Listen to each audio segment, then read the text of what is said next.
guys, it's Shelby. Welcome back. Today I am testing a product that's new to me. It's air dry clay. So I've never worked with clay that you haven't had to like put in a kiln before, but I thought that a good project to try that out would be making a candle holder or like a little tea light holder.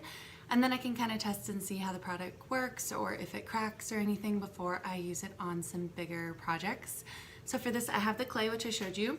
I also have a little glass that I'm going to be using for my candle holder.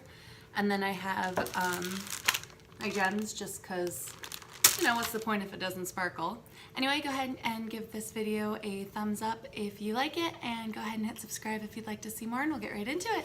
Okay, you guys, so I opened my clay and I pulled a little bit out. First impressions, it does not feel like normal clay. It kind of feels like clay mixed with an eraser, but I think it's going to work anyway. I just basically need 3 balls that are about the same size.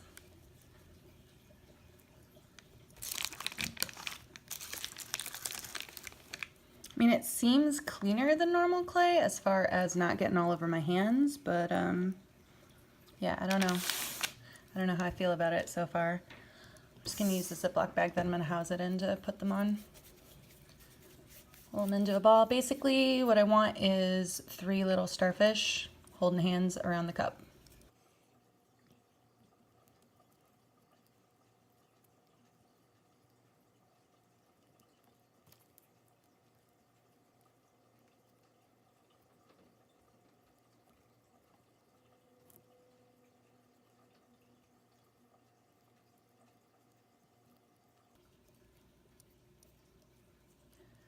So basically I'm just molding these into little rough star shapes.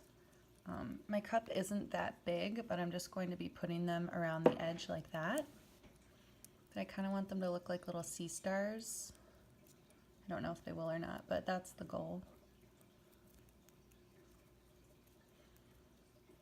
So I'm leaving them probably about almost a 1/2 inch thick. I kind of want to see how this clay dries when it's thick, because some of the projects that I would want to use it for, it might need to be thick. I don't know. I also want to see how it does when it's thin, but I don't know if this is the project for that. There we go. So I mean, they're a little misformed, but they're still cute. Cute little stars.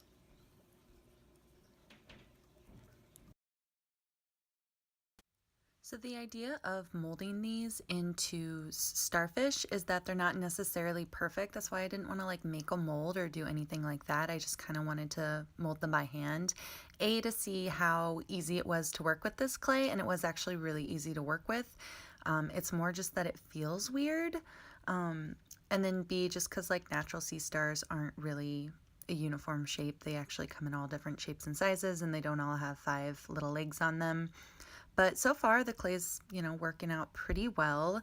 It sticks to the glass pretty well. Not quite like normal clay. It's almost rubbery. Like it's got that bounce back spring to it that normal clay doesn't have, and it doesn't make it hard to work with. It's really easy to work with, but it just makes it such a weird texture. But it is, you know, holding its shape the way I want it to, so far so good. I'm pretty pleased with it. I'm definitely pleased with the fact that it's not making a mess. All the little like cracks and crevices in it though, because I didn't like knead it really well beforehand, are still showing. I kind of thought like, you know, they would just blend in a little bit more, but you really can't like rub them out the way you can in normal clay, probably because it's got that rubbery consistency that it just kind of wants to stay where it was and bounce back to its original shape.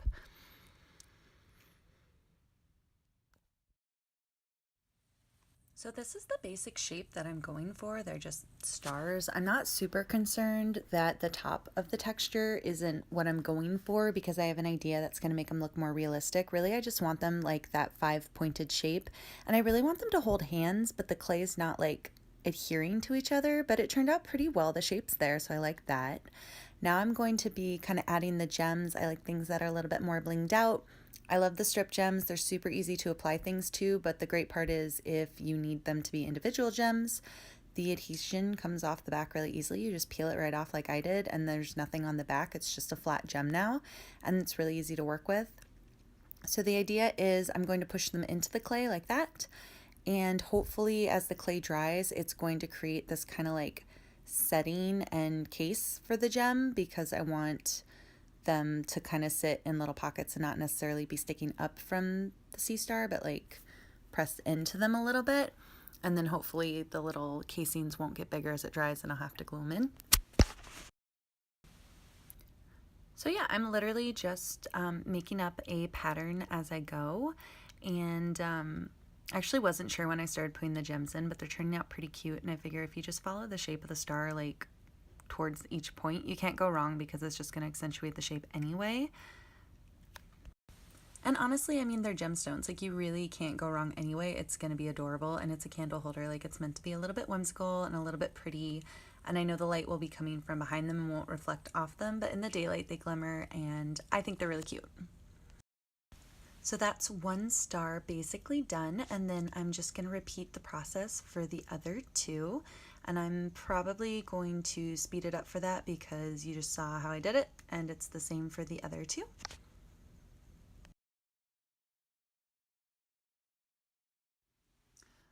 So next up, after I get the gems on, I want to deal with the texture of the starfish. And what I decided to do was just take a normal pencil. We had one that wasn't really sharp, it was a little bit dull. And I think that actually helped because it wasn't creating these really deep, sharp holes in the starfish. It was just creating these little, like, almost the texture of sand, like these little pebbling marks. And it was perfect. It created the exact texture that I wanted. And like a slight amount of the graphite came off on the clay, but really not even that much. So it wasn't even like all these gray holes in there. On camera, it actually looks a little bit darker because they're shadowed, but it was definitely not even that dark. And it was super easy to do. The clay took it really well. It didn't like bounce back or anything like if you were stabbing an eraser. Like, it took it kind of like clay, and it was also helpful because I was able to use the pen to kind of poke the gems in a little bit more. But yeah, I mean, this part actually I thought was one of my better ideas.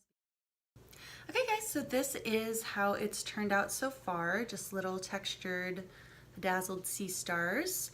So far it looks pretty good. It was relatively easy to work with. It was a little bit of a weird consistency. It was that kind of clay meets rubber, and it dried out really quick. The gems kept kind of popping out. Like, the first one went in easily, and then for the second two stars, they like met some resistance, like it was almost already drying. However, it does say it needs to dry for 24 hours, so I'm going to give it that long because I'm not familiar with the product, so I want to make sure that I follow the instructions at least the first time. Another gem has already popped out, so I might have to end up gluing these in if they keep popping up. The hope was that they dry in the clay, but I don't know if it's going to let me do that, so we will find out. And I will check back in tomorrow with how it turned out. But please do go ahead and hit that thumbs up button if you did like the video, and go ahead and subscribe if you'd like to see more, and I'll check back in with some pictures of how it turned out tomorrow. Thanks, bye. Okay, so update. These were all merrily attached to the glass when I left for work this morning, and I just came home to this. I don't think it's anything that glue can't fix. The stars themselves actually look okay. So I will just glue them on real quick, and we'll take a look at how the stars fared themselves. Okay, so I put some E6000 on and then glued the stars on, but then they were slipping and sliding all over the place, so I kind of secured them with a rubber band just to keep the stars on. I feel like it's not fully dried. It's been 24 hours, but I can still smush the stars down, and they're pretty flexible. So I think I just need to let it dry more, and then hopefully the glue will keep it on.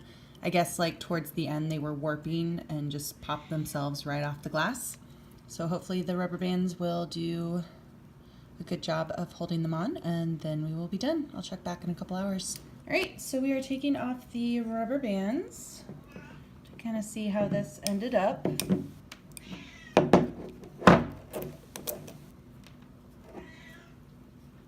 All in all, actually, it turned out pretty well. You can see it like separated, but there was kind of already I didn't really need the clay together a super good amount prior to doing it. So there are some cracks that weren't in there. You can see kind of here and here. I don't remember those being in the clay. That big one separated up there. There was a seam there, so as the clay dried, it kind of got exasperated a little bit. Other than kind of shrinking and popping themselves off the glass, they look pretty good. They glued back on pretty well. It is hard now. It was still spongy yesterday. We're about 48 hours in rather than 24, so it definitely takes longer to dry than it says it does. But all in all, it's not bad. It does feel almost like clay now. It was still really spongy and weird feeling yesterday, but this does feel like clay. Sounds like clay. Yeah. So all in all, I think I will actually use it for more projects. I think it's pretty good. And this turned out pretty cute, so I like that too.